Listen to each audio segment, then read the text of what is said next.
ko na pala makikita ang mga ganang pangyayari ng Scar. Pero hindi pala. Dahil mismo ako, naranasan ko yun. Nakakakuyabot ko. Sa murang edad ko, naranasan ko na ang matakit. Hindi ng isang tao, kung hindi ng isang aswang. Umiiyak na ako nung makita ko na nakatali ang aking kamay sa akal ko. Nasa isang madilim, maliit at maduming bahay ako. Gusto kong humingi ng tulong, pero bilang ang kaya kong gawin. Siya na nag-aalala sa akin si Papa. Bika ako sa isip ko habang patuloy kami ng aking pag-iyak.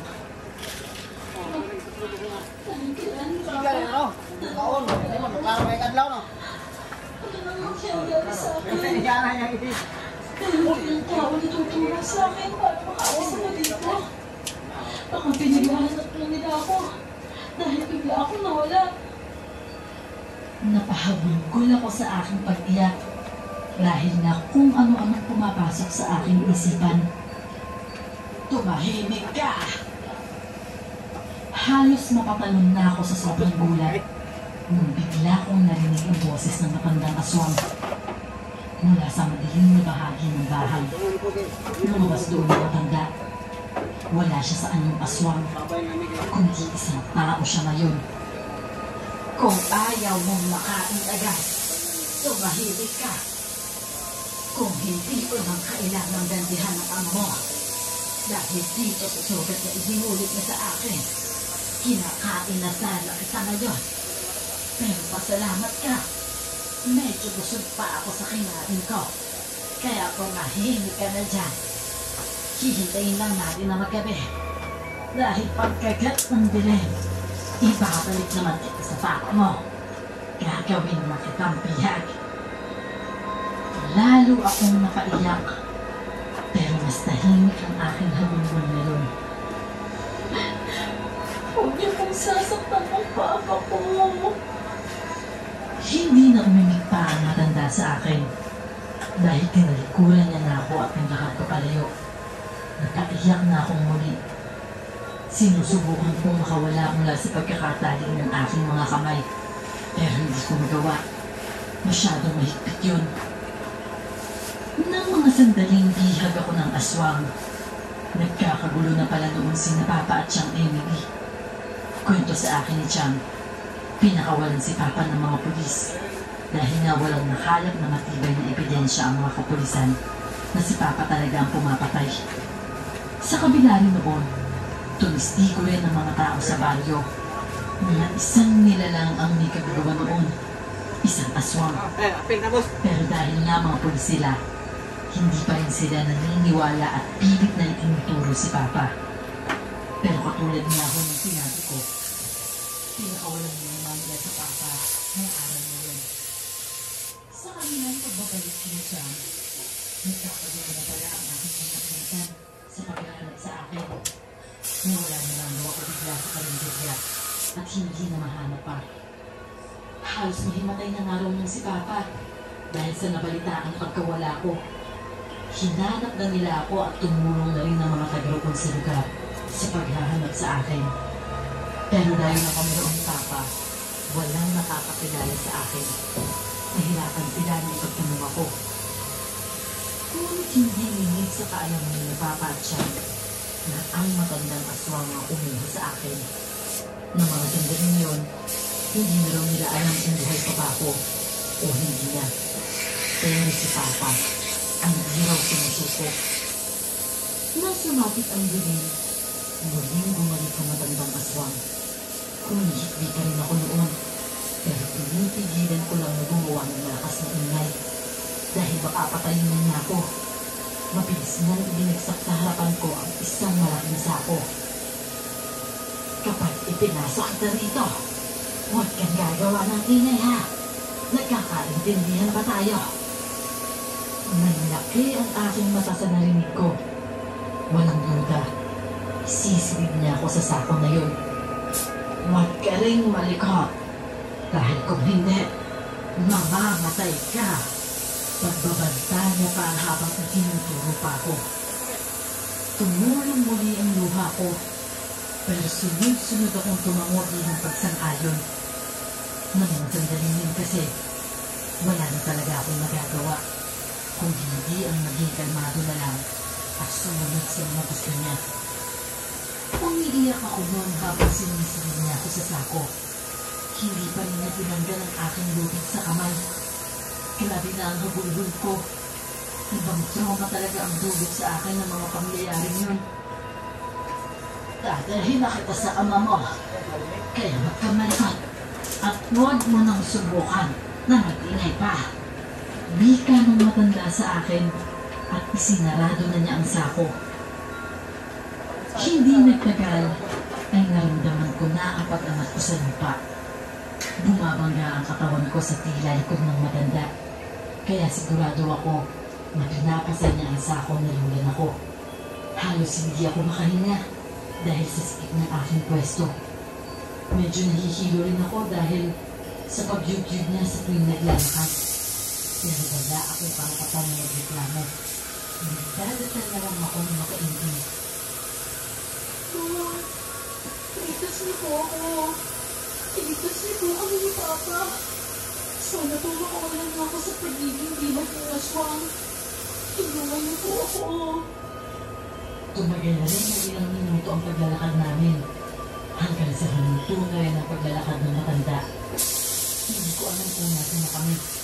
Pero pinilit ko pa rin napakalmahin ang aking sarili.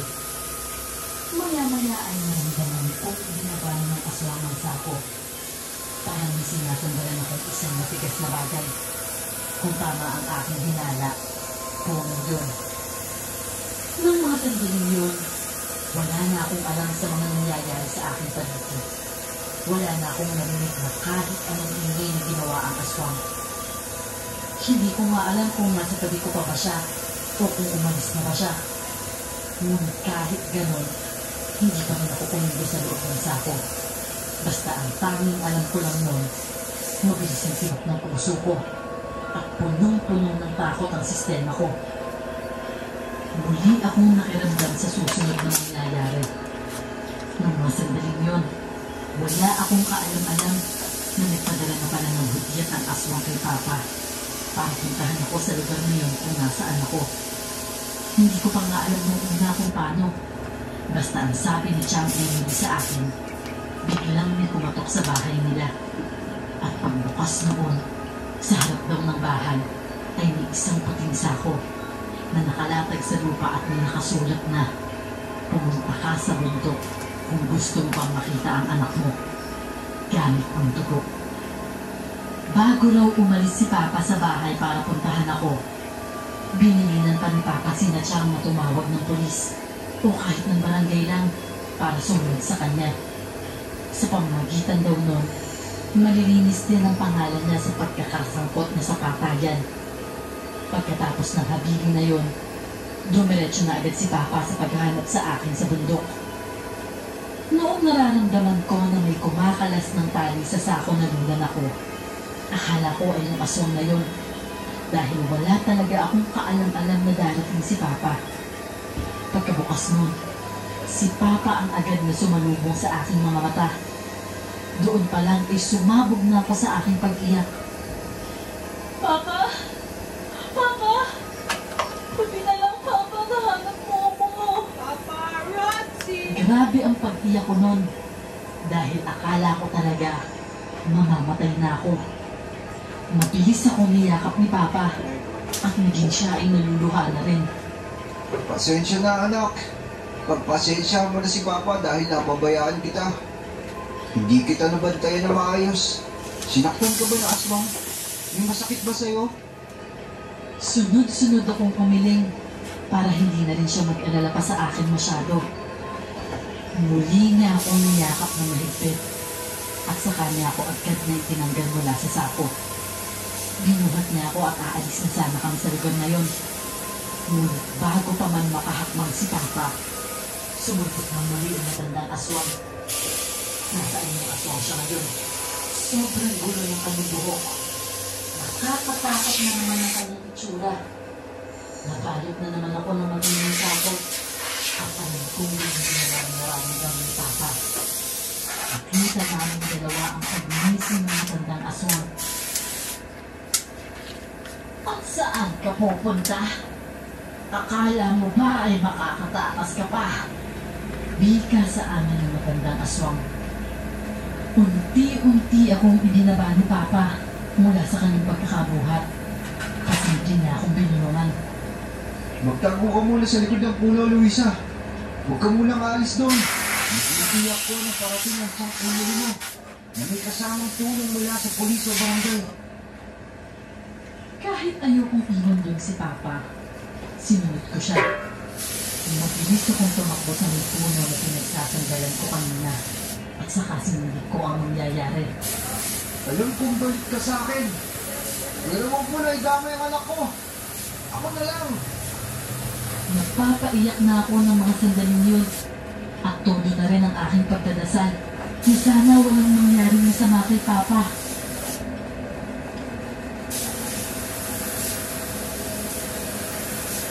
Ano ba nga akala mo? Na talagang tinis kong hindi kainin ang anak ko para gantihan ka? Oo nga, at gusto kitang gantihan. Pero ginawa ko lang din siyang pain para mahuli kita. Kayong dalawa ang magiging pagkain ko. Sa inyong dalawa, sapat nang makakain ako ng halos isang buwan. Wala na akong pinisilin pa. Hindi ko na kailangang lumabas pa gabi-gabi. Sige. Pero kung akala mo pumunta ako dito na walang laban, nagkakamali ka ron. Nakita ko na ipinasok ni Papa ang kanyang kamay sa kanyang bulsa. At mula roon, nilabas siyang parang nakapulupag ng mahabang sama ng puno. Na siyempre hindi ko pa alam noon kung anong tawag. Napag-alaman ko na lang sa huli, nahuntot pa rin ng pake na panlaban sa mga aswang. Nakita ko ang galit sa ekspresyon ng matandang aswang habang nakatingin sa buntot pagi na hawak ni Papa. Sige, sigurin mo ako. Siguro naman bago mo ako mapatay, dumating na ang tutulong sa amin. Doon na lumabas sa mga panig ng aswang. Lalong nakaramdam ako ng takot dahil sa napansin ko rin ang nagtatalasan ng mga kuko. At sa isang iglap lang, sinuko niya si Papa. Nakita ko, mabilis na dumukot ulit si Papa sa kabilang bulsa naman niya. At saka mabilis na isinabo yun sa papalapit ng aswang. Noong una hindi ko pa alam kung ano yun. Pero napagtanto ko na asin pala yun. Kita ko na napahinto ang aswang at tila nagpapakit. Kaya hindi na ako nabigla pa. May sigaw sa nakakatakot na paraan ng matandang aswang. Pumalulong na ang sigaw na yun sa tahimik na bundok. Dumoble ang galit na nakikita ko sa ekspresyon ng aswang. Hanggang sa naging mabilis ang pagkilos nito. Nakita ko na lang na mabilis na siyang nakalapit kay Papa. At sa isang iglap, hawak-hawak niya na ang liig ng aking ama. Sinasakan niya si Papa.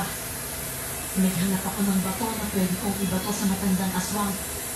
Kahit medyo madilim sa pwesto ko, dahil natagtog na ako ng puno, kinapa ko nilang ang lupa. May nahawakan ko na bato. Nasakto lang ang laki sa aking palad. Nakakaasa po kami sa akin. Ito ang rason kung bakit kami kumukuha ng kasambahay. Dahil kasi kami umalis ng bansa. Sana pagbalik namin, ganito pa rin ang lahat. Sabi ni Doña Gloria sa akin, bago sila tuluyang sumakay sa sasakyan. Nagtaka ako sa huli niyang sinabi. Parang pinapahiwatig niyang may hindi magandang nangyayari dito habang wala sila. Noon pa man ay nakakaramdam na ako ng kakaiba. Hindi dahil sa wala akong kasama, kundi ay ramdam kong parang may kasama pa rin ako kahit alam kong wala.